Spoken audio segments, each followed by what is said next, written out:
Une délégation de 4 ministres du gouvernement et celle du Fonds saoudien de développement sur le campus d'Idigny dans la commune de Kétou.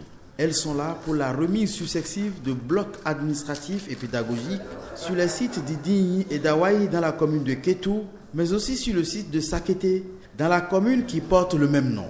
Des infrastructures réalisées à la faveur de la mise en œuvre du projet de construction et d'équipement du centre universitaire de Kétou, dépendant de l'Université nationale d'agriculture.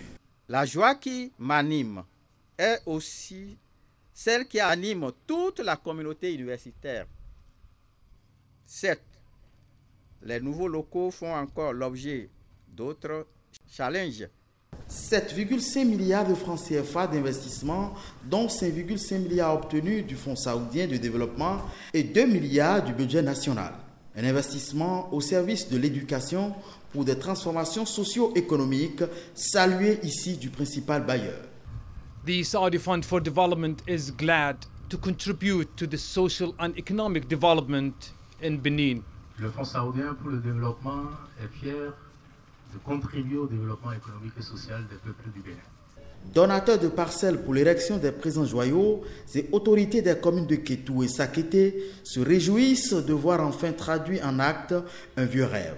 Le gouvernement qui fait de l'agriculture un levier du développement du pays, puis de la question de l'emploi des jeunes, une priorité, voit dans la multiplication et l'équipement des centres universitaires de formation spécialisée une matérialisation de sa vision. Vision contenue dans le PAG, soutenue par les réformes en cours. Le président Patrice Talon et son gouvernement ont décidé, à travers le programme d'action du gouvernement, de faire du secteur agricole le principal levier de développement économique, de création de richesses et d'emplois au Bénin. L'Université nationale d'agriculture est l'outil le plus important de la concrétisation de cette vision. L'université reste une référence en matière d'enseignement fondamental, de recherche et de formation. L'université peut-elle efficacement jouer ce rôle dans un état de délabrement total? À l'évidence, la présence effective d'infrastructures habilitantes et capacitantes dans les nouvelles universités restera le facteur clé de réussite de cette réforme.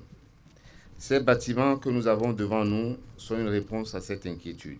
Les blocs administratifs et pédagogiques des centres universitaires de Kétou et de Sakété, cofinancés par le Fonds saoudien de développement et l'État béninois, devraient être équipés sous peu, selon les autorités, au grand bonheur de leurs usagers.